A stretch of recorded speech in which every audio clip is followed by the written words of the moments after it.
you seen this? Welcome to Why Haven't You Seen This with me, Emily Barton. You can keep up to date with everything relating to Why Haven't You Seen This on the Why Haven't You Seen This Facebook and Instagram pages. Why Haven't You Seen This, for any new listeners out there, is a movie podcast for people who either you haven't heard of these movies, you haven't seen any of these films, or potentially, to rediscover films that you might have watched when they first came out, and looking at things through our lens, it will make you want to check these movies out again. So on this episode of Why Haven't You Seen This, I'm joined by my blue-eyed boy, my partner in crime, Mr. Kevin Henry, who also happens to work in TV and film. Kevin, thank you for joining me.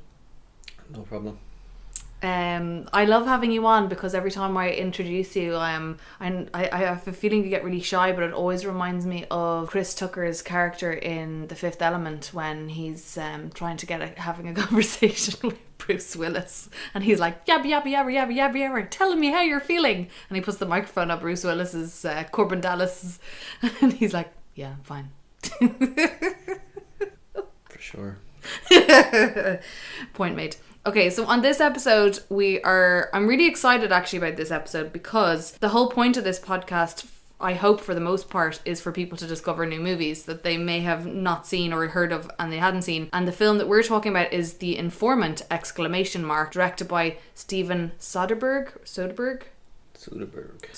depending on what side of the Atlantic you come from, or it's just I can't pronounce it correctly. And I love that you chose this film, Kevin, because I hadn't seen it, and it gave me an opportunity to check out a new film. So it came out in 2009, and it's a biographical film, a biographical crime comedy depicting Mark Whitaker's involvement as a whistleblower in the lysine price-fixing conspiracy of the mid-90s. So I actually hadn't heard anything about this movie.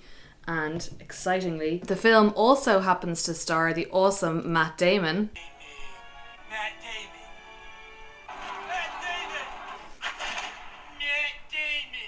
Just a little throwback to Team America there.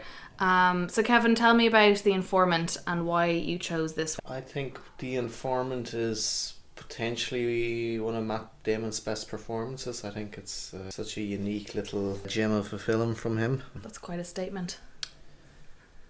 Yeah, he's done some interesting work with Steven Soderbergh. They've made many films together. Obviously, all the Oceans films, Behind Candelabra, this film, The Informant, Contagion, yeah, which has become trendy in the recent times with COVID and everything. It's got a new birth, but that's also Contagion. Actually, was written by the same guy who wrote this film.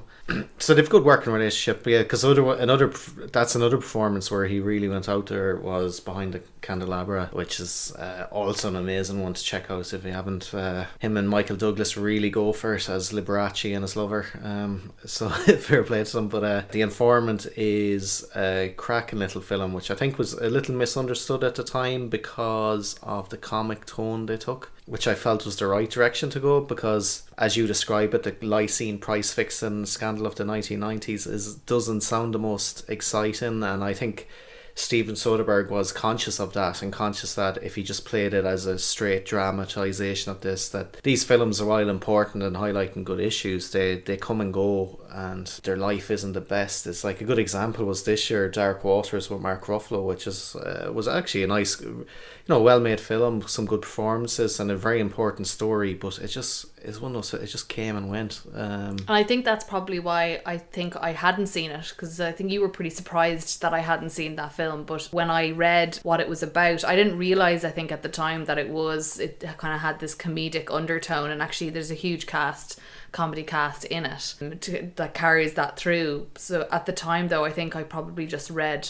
what it was about and didn't quite maybe get that it was a comedy, and it kind of put me, the concept behind it kind of put me off, kind of seemed a little bit boring. So I'm really excited to have gotten another opportunity to kind of check it out, and it's not boring, but I can kind of get where it was misunderstood, because the first few minutes of it I was a little bit confused. Yeah, and I was just flicking through their reviews at the time that a lot of people judged it harshly for that is like they go, oh, it's too important a story to bring the comedy into it and you're missing the point. And I don't agree, because yeah, it is definitely a very important story, because in the context of the time it actually was really important, and it was it was actually a landmark case in terms of what he did.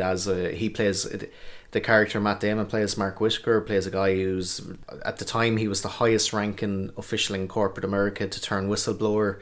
He turns whistleblower in this company who produces corn products, and subsequently, it became, without spoiling the film, it became a massive legal case because of him. But then it was like there's double ramifications for what happens to his character and the turns he came into. So it was very important, but I do think the comic take in it was quite good, because back, especially we're 2020 now, but back then it wasn't so far removed from like he had made Aaron Brockovich, and I think he was very conscious they didn't want to be just like another film like Aaron Brockovich. And The Insider was a big film in the early 2000s, and so he was kind of conscious that those films were in the public mind frame at the time, and he just wanted to take a removal from there. But that's like, as you mentioned there, like so many of the supporting characters are played by comic actors, comedians, and I think to set that tone. And I love that, because there's a great supporting cast in it. You've Joel McHale, Melanie Lynskey, who plays his wife Ginger, who I actually think, she's subtly genius and really, really funny in this. Eddie Jemison, who I recognise from another nice little indie flick called Waitress that came out. Tom Papa, Rick Overton, Tony Hale from Arrested Development and Veep, and the Smothers Brothers, which I thought was kind of nice to see the Smothers Brothers, because I'm always going on to you about the Smothers Brothers. They were sort of a musical comedy duo from the 60s, going back to the 60s. I just saw them for the first time on the Judy Garland show, and the two of them kind of riff songs and then sort of stop in the middle of it and have a bit of banter back and forth. So they both had parts in it. So the cast were actually pretty good through this. Yeah, 100%. And it's wonderful tone, and he sets it up in a great way, where it's like a real vibe to that. Like, even though it's set in the 90s, he's kind of a bit of 70s vibe. There's, in the opening sequence, it's a bit like All the President's Men, and the music is quite of that kind of 70s espionage, paranoia kind of. Yeah, I thought it was in the 70s initially. Yeah, I think that was because they're the films that are very influential on Soderbergh, are like a love letter to like All the President's Men and all those great paranoid films from the 70s, Parallax View and all that. And it's like, but then it's mixed in with like, I'd say a good reference for the tone would also have been like the films of the 40s, 30s, 40s of the Sturgis, Preston Sturgis, Billy Wilder, that kind of like high energy, zany characters. Even going a bit later, Billy Wilder, Jack Lemmon kind of roles where there's a kind of manic energy to the guy. And there's certainly a manic energy to Matt Damon's character. Yeah. Because from day one, you think you have him figured out within the first like 2 minutes, and then immediately as the plot starts to unfold, you're like, what side of the fence is this guy playing on? Yeah, and it's actually apparently, because that's the mad thing about the film. As you're watching it, you're trying to figure out, because there's so much truths and untruths bandied around. You don't know what's what, but apparently after the fact, definitely this guy Mark Whitaker was actually bipolar. It's kind of. So I think that's a bit of an element, like, because that's what to say he got treated quite harshly, and that they should have factored that in. But I think there was just so many lies been knocked around that they weren't even sure about that diagnosis, or was it to play a game or whatever. But it was it's definitely a factor. But yeah, he's but some of the comedy is amazing. They use some great techniques, like we hear his inner monologues at times. They're so random where he's in really important meetings, or he's up to, and he's just talks about ties and trips to Berlin and But even the way he responds to certain situations, I found really funny. Like there's one scene where his wife rings him erratic on the phone and mentions something about a woman called Regina from the telephone company, and saying that they were tapping their home phone, and he goes into the boss and he kind of says, what the hell is going on? Regina's tapping our phones. And my wife says, Regina's tapping our phones. Why is Regina tapping our phones? You can ask Regina. Call Regina. And it's like he's talking about Regina like he's met Regina, knows Regina. Regina has taken on a life of her own, and she's literally just some woman from a telephone company who's called the wife and has freaked him out. Like those kinds of things just seem to kind of go left field, which is very funny. Yeah, definitely. And Yeah, no, I think that's why it was. Yeah, just we've only rewatched it, and it was like, yeah, it stands up for me as a great Matt Damon performance. Yeah, it's kind of hard to remember these things, but it really felt like it came and went at the time, and I think it did, because I think it was like there was enough mixed reviews for it not to have a life and not really take off. Even with Matt Damon in it, who was, especially like, that was 2009, he would have been on a good streak back then, and wouldn't have been too long after the Bourne series and stuff. But yeah, it was just probably a bit too out there for people to kind of understand, and probably hard for them to market for that reason, because it's not a straight up comedy, but it's not a straight up drama, and it is.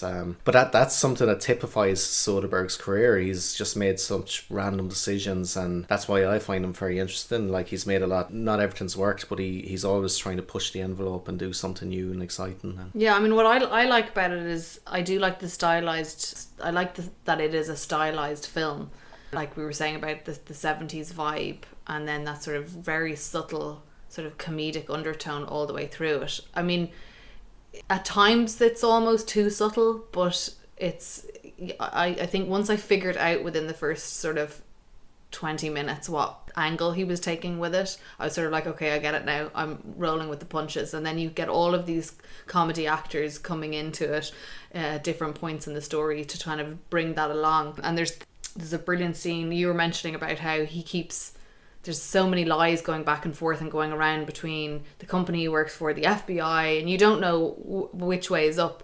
And every time there's a conversation, something new has come to light, and you're sort of like, is it 2 million? Is it 5 million? Is it 20 million? And, who did you tell about this raid that we were going to do? And he's sort of, well, I told my secretary, but why wouldn't I tell my secretary about an undercover FBI raid that we've been working on for 3 years? Like, there's all these kind of madcap moments in it, which I thought were really, really funny. And I sort of, once the penny dropped at that was the style and the tone of the film, I actually really, really liked it. I kind of got into it. Yeah, I thought it was actually quite fun. So, and I think probably one of my most favourite moments in it was one of the many, many stories that he tells over and over again. You kind of start getting a little bit of a picture about this character, this Mark character.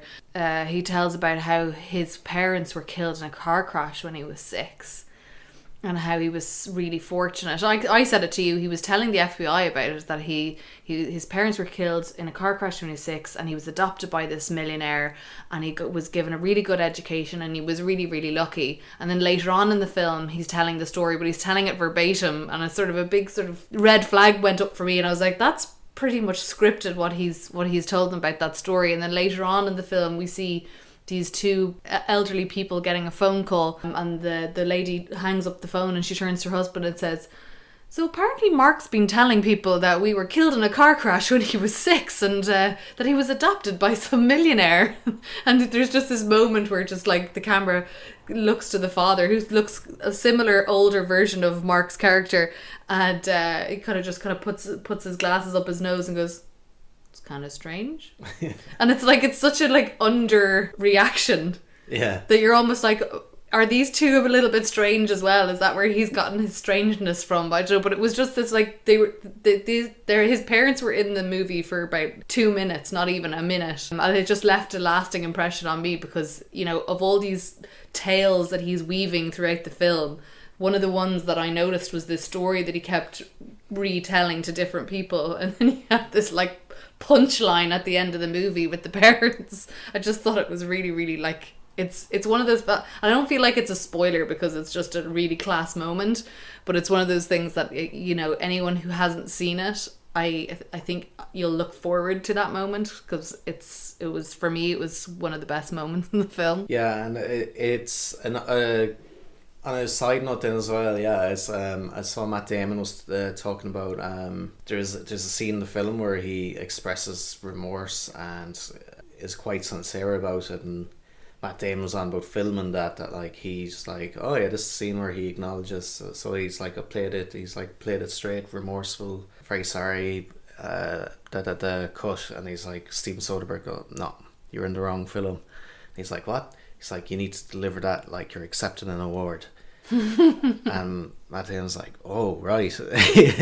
So he's like, yeah, like nothing straight with this guy. It's like, yeah. And just like, they were always looking for an interesting way to deliver it. So that's why so many scenes that could have been like, on paper, this film could have been just such a straightforward drama, plotting, showing you how corporate America screwed the little guy for the millionth time.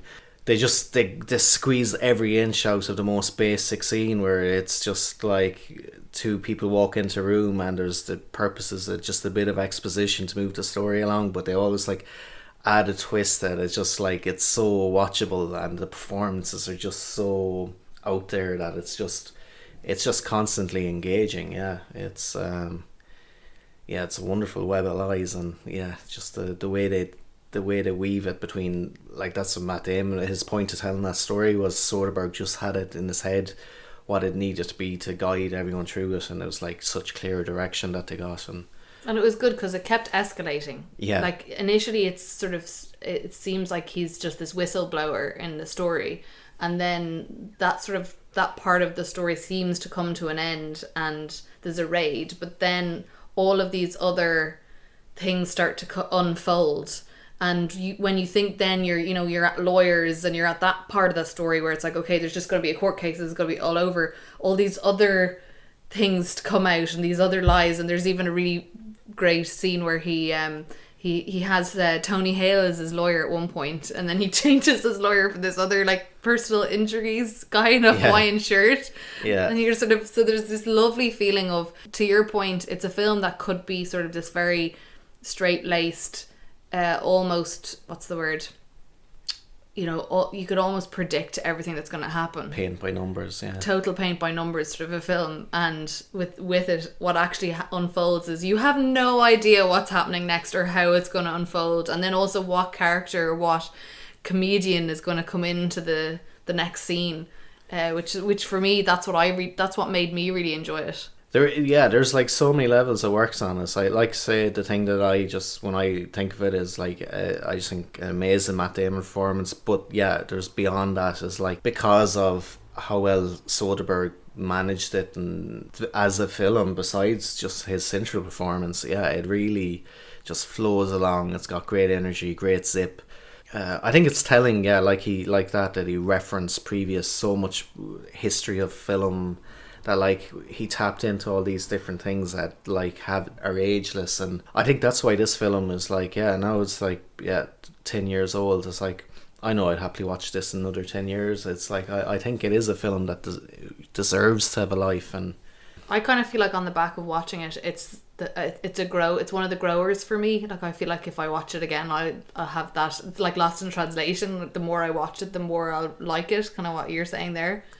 Like there's so many great bits that just aren't even like, they're just like nuances of performance and really simple lines, but the way they're thrown away, it's just kind of real depth to it. It's and the music is brilliant. We have to mention the music, because we were both kind of like, there are almost serious scenes, but the music sort of makes it feel like a sort of a silly Naked Gun 70s style Naked Gun almost version of it, and I kept mentioning the music, and you looked it up and you were telling me it was Marvin Hamlish, and he's won many awards apparently over the years for his music scores, and he scored a lot of stuff in the 70s and 80s, is that right? I think even back to the 60s, but 70s was his key decade. He won 3 Oscars for music in the 70s, and boatloads of nominees besides, and a mix of everything from dramas to like James Bond films to, it was so his music was very important, because it's like it shifts as well, which is great. It's like not just one theme throughout, that like it kind of like reflects the evolving nature of the story. That's the thing, that, as Emily was saying, the story evolves, so you think it's one thing and it's another, so it does shift kind of pace and tone throughout, and it's like the music reflects that. And I think that's something Steve Soderbergh really worked on. I think he developed it in the 2000s. It was like with the Oceans films, like a real they definitely I think everyone involved in them acknowledged by the 13 it's Ocean 12 is the third one that they were all just doing it for the paycheck. But in fairness, like the first one, they're just very watchable, enjoyable capers. But a big part of like what made the first one so cool was the music and the way he constant transitional music, and he realized how much fun that could be and how much it can help the story. And it's I think just the way the music's used in this remind me very much of his Oceans films. And because I've something I've seen discussed before as well, is even just like he downplays it at times, but he's a very intellectual character, and he like thinks so much about all those aspects of filmmaking, and he really does like all those transitions and everything. He just really thinks about what's the interesting way to go here. And this is a film where he shot it himself as well. Yeah, he's one of those multi-talented guys who did shot it under, I forget what name he used, a fake name. Oh really? Yeah. So he was the cinematographer, because there's some of his films as well, he's the director, cinematographer, editor, and he uses different names. I think his editing name is Mary Bernard. Which isn't unusual. The Coen brothers do that. Their films all edited by Roderick Janes, and it's them. And I think it's for union reasons that technically it's not the same person isn't allowed. So the jobs are divvied up essentially. So even though it's them, they've like alternative names that they use. Oh, that's interesting. Yeah, he shot this. This one was edited by the same editor who's worked a lot with Inarritu, Steve Marone, but yeah, but basically, yeah, the pace and the tone and the flows, and it's like, it's a great film. I have to say, I did enjoy it. It was good fun. I think it's a fast pace throughout, which is really cool. But I think it actually starts at quite a fast pace that like, first 5 minutes you're like struggling to keep up, and I think it's just like a journey that you like just grab on and just go with them. And I have to say, I have to give honourable mention to Melanie Lynskey, who plays his wife Ginger. Yeah. Because initially she sort of plays this fairly, her character is nothing particularly special. She's almost a Jackie Kennedy type, I wouldn't say trophy wife, but dutiful wife at home. And there's question marks around, like, does she know what's going on? Does she not know what's going on? She seems to know what's going on.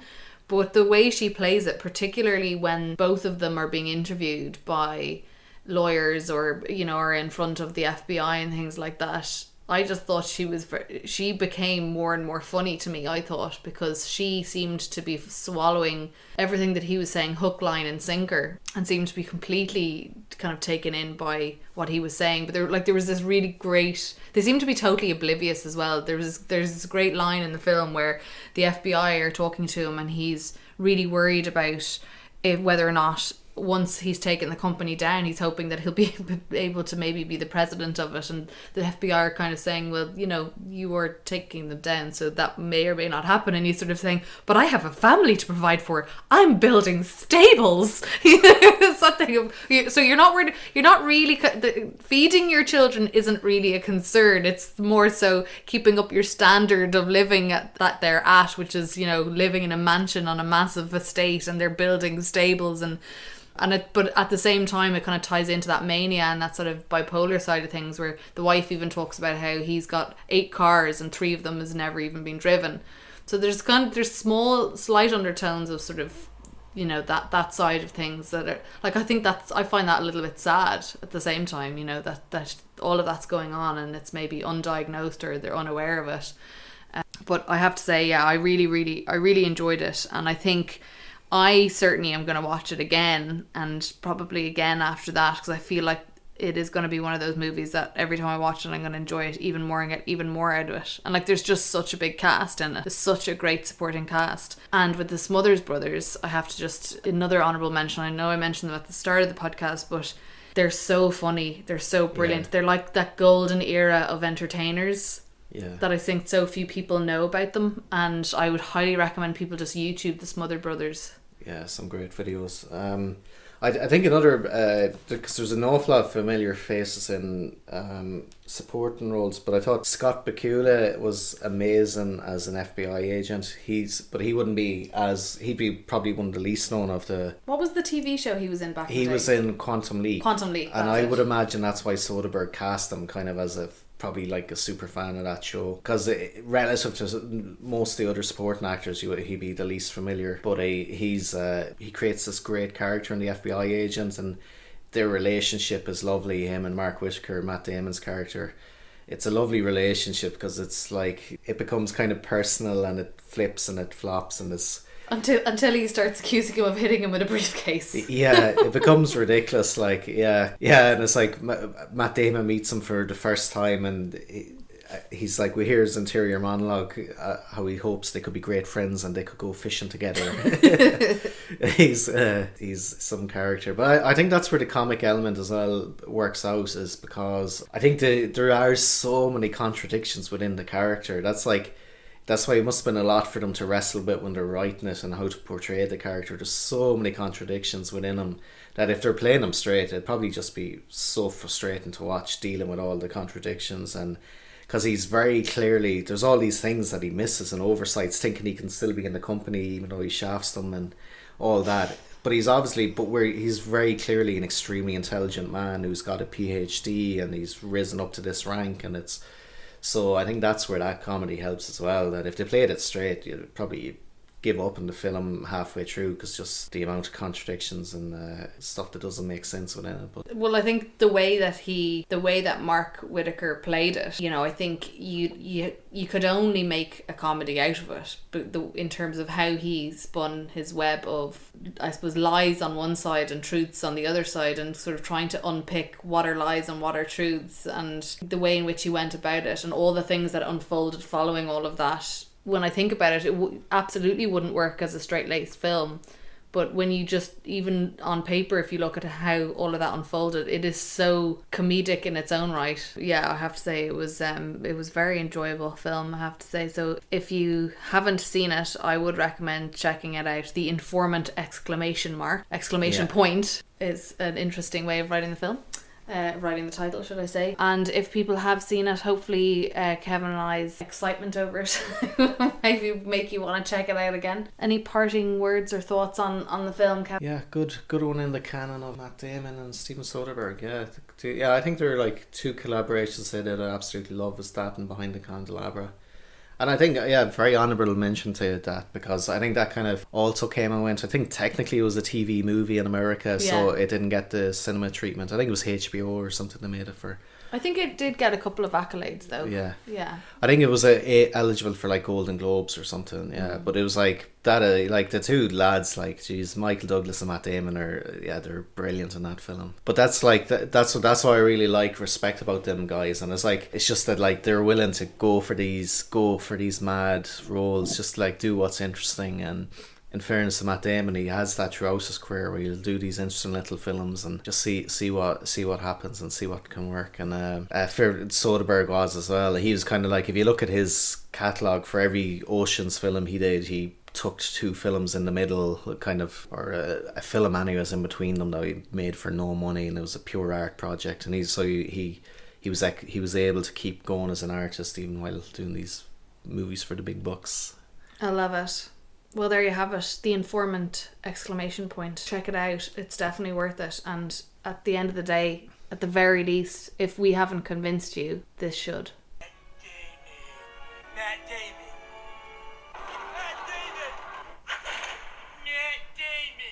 Why, oh why haven't you seen this? Why, oh why haven't you seen this?